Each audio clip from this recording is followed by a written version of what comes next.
What is going on, everyone? Welcome to the vlog. It is May 7th, 2020, and today, workout-wise, no workout today. It is a rest day, recovery day, and today I've just been doing some computer work, trying to get caught up on work, also just organizing a little bit. The apartment, it was getting a little bit cluttered, so doing the laundry right now. Stuff is in the dryer, did the dishes.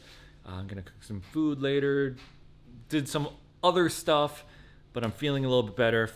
I think like if your apartment is cluttered, your mind gets cluttered. And it was definitely cluttered the past couple days. So got everything fairly organized, but today I'm gonna show you kind of what my recovery day looks like. My hamstrings are so sore. I think I just overworked them a couple days ago when I was doing my lower body workout. So I'll show you some tips and tricks to do when you're feeling a little bit more on the sore side. Usually the first thing I say is, if you're always sore, is check your training program, because you probably want to modify it so you're not as sore the next couple days. It's okay to be sore a little bit, but if you can barely walk, then you should probably manipulate something in your workout program. So feeling a little bit more on the sore side recently in the past couple days, so I'm gonna run through a little bit of a recovery routine today. So let's get it started with, where is it? The massage gun. So what I like to do is watch TV. I'll just use the massage gun on myself. Just feels really good. And then I'll get into the next step. Also, if you guys are watching this, I have a giveaway on my Instagram page to get one of these. So if you're watching this in time, go check it out. Go comment and post and whatever you know, the stuff you do on Instagram giveaways. So I'm going to work on my body, especially my lower body, and watch something on TV.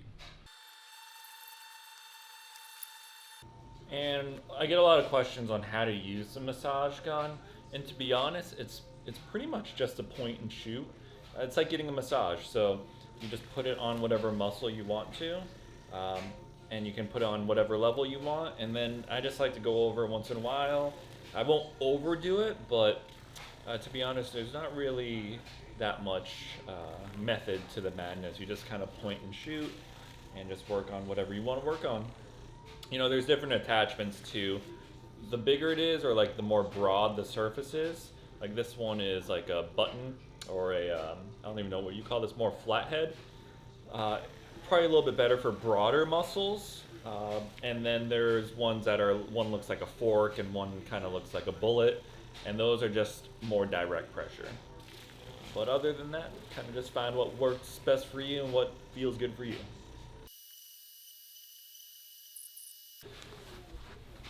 All right, that's it for the massage gun.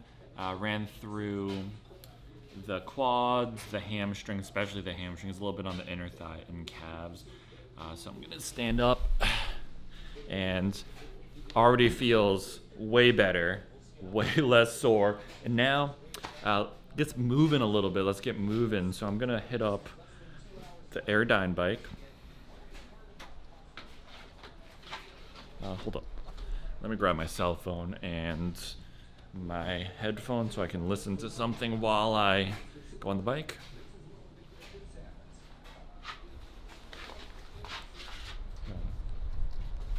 Got a golfer out here.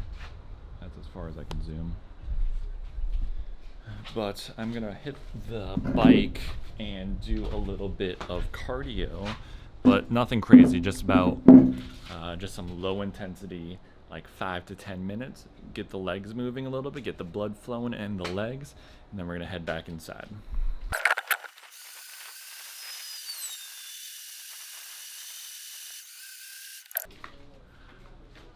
All right, so I just did about 5 minutes, not too long, of the Airdyne bike. And again, just getting the legs moving, that's kind of the goal there. The goal there is just get the legs moving, get some blood flowing, and usually after that your lower body will start feeling a little bit better. And now we're going to do a little bit of a kind of a stretch. You've probably seen it before. It's something I would do before workout. And I'm gonna do the world's greatest stretch just a couple times on each side, maybe like 5 times on each side. Again, that's gonna help get the legs moving, and it's a full body movement and just gets you feeling good. And then after that, call it a day. So let me show you that.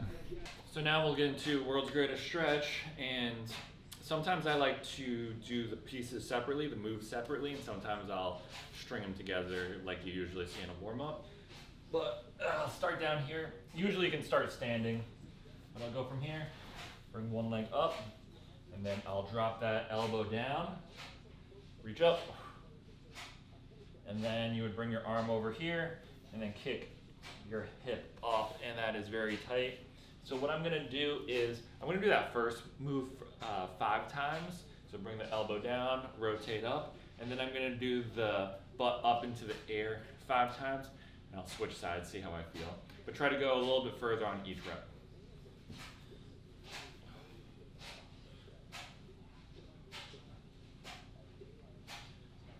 2, 3, 4, 5. Oops. Almost forgot what I was doing there. Arm here, then kick up. 1, 2, 3, 4, 5. Let's switch sides. So 5 rounds, 5 reps on each side. I'll probably do that one more time or 2 more times. And that's pretty much what I'll do. A little sequence that I will do if I'm like super sore and I just need to feel a little bit better. It's pretty good. And I like to do, again, the massage stuff first and going into the bike after, because if I did that world's greatest stretch, it'll still be really good, but I would be so much more tight when I start that sequence, and it just feels a little bit better when I do the massage gun and I go on the bike after. And that's pretty much it. Also, make sure you're sleeping good, make sure you're eating right, make sure you're getting good hydration. Try to reduce the stress. That's all in the whole recovery kind of pyramid. So make sure you got all of those things in place. And that is it for vlog number 14. And I will catch you guys tomorrow.